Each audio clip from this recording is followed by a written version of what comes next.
Assalamualaikum warahmatullahi wabarakatuh. Shalom, Om Swastiastu, Namo Buddhaya, Salam Kebajikan. Saya Ricardo Sirait dengan anggota kelompok Bartolomeus, Regita, Patricia, dan Khairunisa. Selamat pagi, siang, atau malam bagi yang menyaksikan video Project Akhir dari kelompok kami. Kami akan menyampaikan Project Akhir dalam kelas individu dan lingkungan. Adapun teori yang kami gunakan dalam tugas ini yaitu Social Perception dan Social Kognisi tentang skema dan heuristik. Selanjutnya akan dilanjutkan oleh rekan saya. Berikutnya bakal dibahas di sini yaitu berkaitan tentang dark joke yang berada di Oscar. Yuk simak videonya terlebih dahulu. I love you. G.I. Jane 2, can't wait to see it. All right?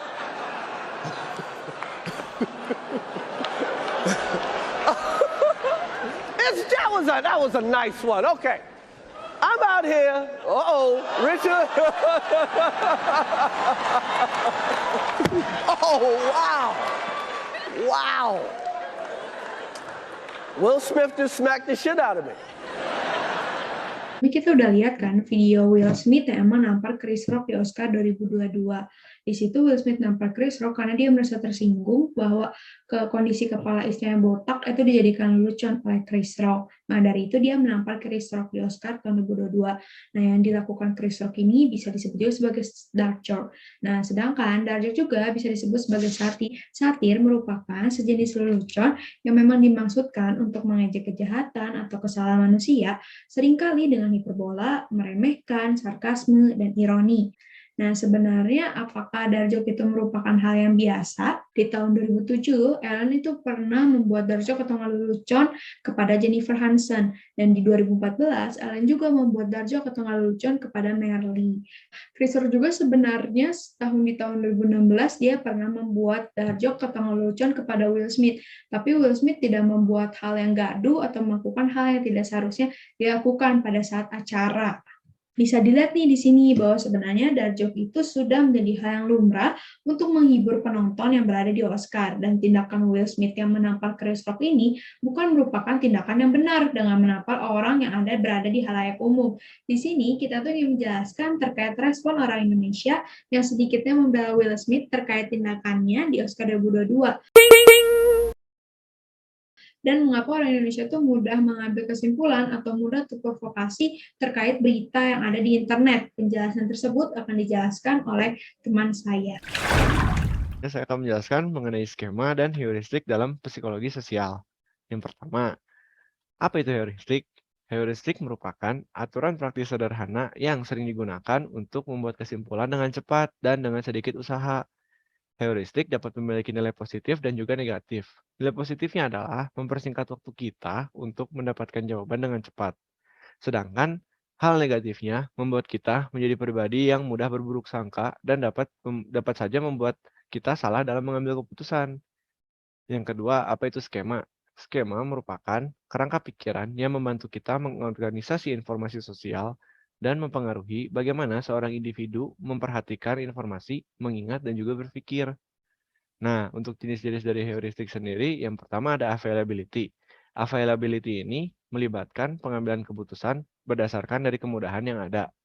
Yang kedua itu ada representatif. Representatif ini membandingkan situasi saat ini dengan prototipe mental yang paling representatif. Yang ketiga, afek.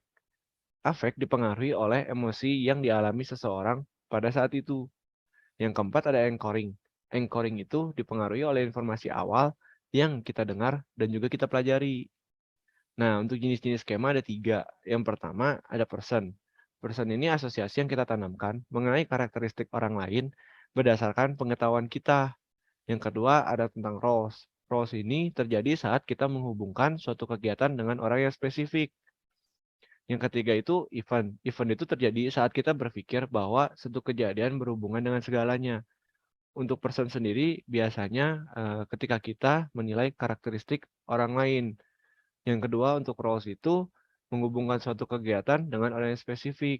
Contohnya, ketika kita melihat ada yang sedang mengobati seseorang, maka kita akan langsung berpikir bahwa orang ini adalah dokter. Untuk event sendiri, misalkan ketika kita pergi ke sebuah restoran, di restoran tersebut kita diberikan menu oleh seorang pelayan dan kita pun berharap di restoran lainnya bakal dilakukan hal seperti itu juga. Oke, sekian presentasi dari saya. Terima kasih. Pernah bertanya-tanya nggak sih, kenapa orang Indonesia mudah sekali percaya dengan hoax? Berikut terdapat 8 alasan ilmiahnya. Sembari memberitahukan 8 alasan ilmiahnya, saya juga akan menjelaskan alasan ilmiah mana yang merupakan sikap heuristik dan mana yang merupakan skema. Alasan yang pertama yaitu karena hanya membaca judul tanpa membaca isi keseluruhan dari suatu kabar. Sikap masyarakat Indonesia yang suka membaca judul saja tanpa membaca isinya merupakan sikap heuristik. Kebanyakan orang hanya melihat dari judulnya saja lalu mengambil kesimpulan secara cepat mengenai isi dari konten tersebut, yang akhirnya dapat membuat kesimpulannya menjadi tidak tepat.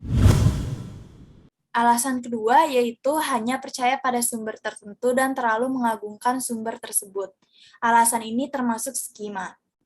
Masyarakat Indonesia cenderung mendapatkan dan mencari informasi dari satu sumber yang ia percayai dan yang sesuai dengan pengalaman akan peristiwa-peristiwa rutin yang dialami individu dalam dunia sosialnya. Ketika seseorang merasa bahwa berita atau konten dari suatu sumber tersebut valid dan merasa sesuai, orang tersebut akan cenderung untuk mencari dan mendapatkan jawaban dari sumber itu lagi. Dilansir dari psikologi.today.com, ketika kita terlalu mengagungkan seseorang atau sesuatu pihak, kita akan melepaskan logika atas kebenaran, sehingga apapun yang keluar darinya akan selalu kita telan mentah-mentah. Alasan yang ketiga yaitu tidak mempercayai sumber lain yang dianggap berbeda golongan atau dianggap gak sependapat. Alasan ini termasuk representatif heuristik. Masyarakat Indonesia masih merasa sampai saat ini bahwa sumber yang berasal dari kelompok mayoritasnya merupakan hal yang pasti benar meskipun tanpa perlu mendapatkan informasi dari sumber yang terpercaya dan juga valid. Yang keempat, sebagian besar orang Indonesia masih gak bisa membedakan antara satir dan hoaks. Alasan yang keempat ini merupakan skema. Pemikiran orang Indonesia menganggap bahwa candaan itu tidak boleh kasar dan juga sensitif. Satir merupakan hal yang sensitif bagi orang Indonesia, sehingga dapat menjadi hoaks bagi orang Indonesia. Dilansir dari Jurnal Manajemen dan Kewirausahaan Universitas Merdeka, sayangnya kebanyakan orang Indonesia belum bisa membedakan hal tersebut dengan hoaks. Yang kelima, ketika ada kabar yang mewakili perasaan saat itu, mayoritas orang Indonesia akan langsung membagikannya. Alasan yang satu ini merupakan sikap heuristik.